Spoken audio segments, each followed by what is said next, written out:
कि high court में listing हो हमारे केस की और पलाश भाई डाल रहे हैं, सोचो केस। कमाल की बात यह है कि पलाश भाई केस डाल रहे हैं, इनको दिक्कत है कि जब मैं लिस्ट 1 के लिए एलिजिबल था और मैं लिस्ट 1 की कट ऑफ क्वालीफाई नहीं कर पाया तो आपने मुझे लिस्ट 3 में क्यों डाला है, जवाब दे एसएससी। आप खुद रिजल्ट में झोल है, झोल है, झोल है। अब आप समझिए, तगड़ी एनालिसिस के साथ में आया हूं। एसएससी का नोटिफिकेशन आता है, ये एसएससी का नोटिफिकेशन है। एसएससी कहती है कि हम इतनी सारी पोस्ट पे आपको नौकरी देंगे। आप देख सकते हैं ग्रुप बी, सबकी उम्र है 20 से 30 साल, 18 से 30 साल, लगभग 30 साल सबकी उम्र है, सबकी 30 साल उम्र है। आप देख सकते हैं सारी पोस्ट की 30 साल उम्र है। तभी एक पोस्ट बीच में आती है जिसकी उम्र है 18 से 32 साल, यानी अगर आप 18 और 32 के बीच में, तो आप इस पोस्ट के लिए एलिजिबल है, जिसका नाम है जूनियर स्टैटिस्टिकल ऑफिसर। आप इस पोस्ट का फॉर्म भर सकते हैं, ठीक है। हमारा एक साथी भाई निकल के आता, कहता है कि मैं भी इस बार एसएससी का फॉर्म भरूंगा। आपने मेरे बहुत सारे बैचेज में, यूट्यूब के लाइव बैच में देखा होगा, मैं हमेशा एक नाम लेता हूं, पलाश भाई, पलाश भाई। जब आप ऑफलाइन क्लासेस में भी कभी पढ़े हो तो भी मैं कहता था पलाश भाई, पलाश भाई।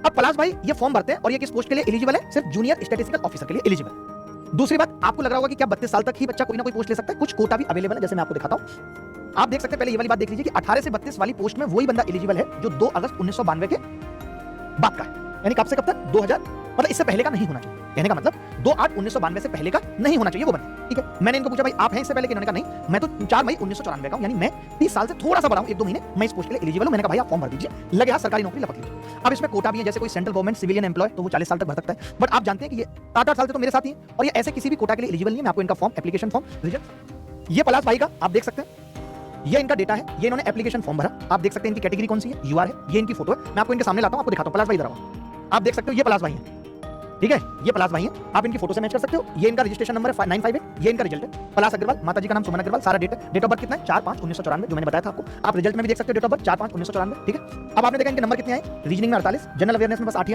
क्वांटिटेटिव एप्टीट्यूड में 48, इंग्लिश में 42.5, क्योंकि ये इंग्लिश और मैथ्स के बहुत तगड़े धुरंधर हैं, बहुत बड़ा लेवल है। इनका रॉ स्कोर 146.5 है और इनका नॉर्मलाइज स्कोर 158 है, ठीक है। अब मैं आपको रिजल्ट दिखाता हूं। सबसे पहले आप रिजल्ट खोलिए, देख सकते हैं ये कट ऑफ है लिस्ट 1 की। लिस्ट 1 कौन सी, यानी कि जेएसओ की। उसकी यूआर कैटेगरी की कट ऑफ कितनी है, 167 कट ऑफ है। और टोटल बच्चे कितने देखते रहना, 18,436 लोगों को इन्होंने क्वालीफाई किया। बिल्कुल सही बात है, आगे बढ़ते हैं। अब आप देखेंगे ये लिस्ट 2 है, जिससे हमें मतलब नहीं, क्योंकि उसके लिए एलिजिबल भी नहीं थे। 170 इसकी कट ऑफ है, ठीक है। आगे बढ़ते हैं। अब जो मेन कट ऑफ थी, जो बाकी की सारी पोस्ट की कट ऑफ थी 30 साल से छोटे लोगों के लिए, छोटे बच्चों के लिए, वो थी यूआर की कट ऑफ 153। पलाश भाई के नंबर आप सबने देखे, आपने इनके नंबर देखे कितने थे, 158। मैं दोबारा दिखा देता हूं इनके नंबर, आप देखो।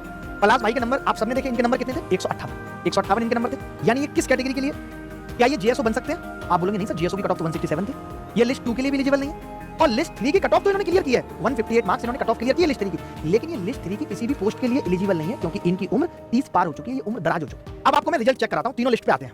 अब आप रिजल्ट देखिए, ये लिस्ट 1 है। पहले पलाश भाई को लिस्ट 1 में सर्च करते हैं, ये इनका रोल नंबर है। आपको पता है कि लिस्ट 1 जेएसओ के लिए थी, तो पलाश भाई लिस्ट 1 में नॉट फाउंड आ रहे हैं। क्यों आ रहे हैं नॉट फाउंड लिस्ट 1 में?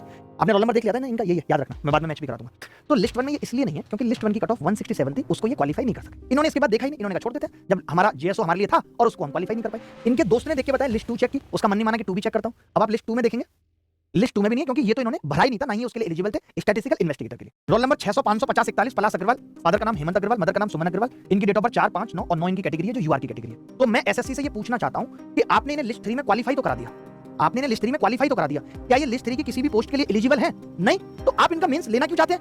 इनका खुद का कहना यह है कि मैं लिस्ट 3 में आ गया हूं, मैंने खुद ही कट ऑफ बढ़ा दी, जबकि मैं किसी भी पोस्ट के लिए एलिजिबल नहीं हूं। अब ये भाई चाहे तो ये अभी मेंस की भी कट ऑफ बढ़ा सकते हैं नहीं?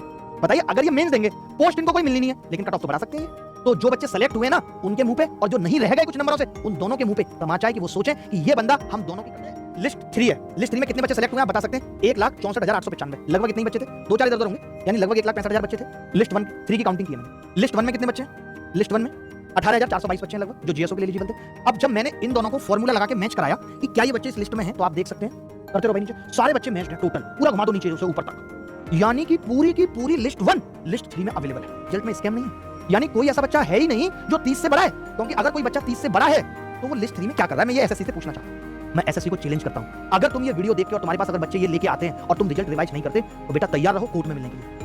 हम कल ही पूरी लिखा पढ़ी करा के सैटरडे सुबह कोशिश करेंगे कि हाई कोर्ट में लिस्टिंग हो हमारे केस की, और पलाश भाई डाल रहे हैं, सोचो केस।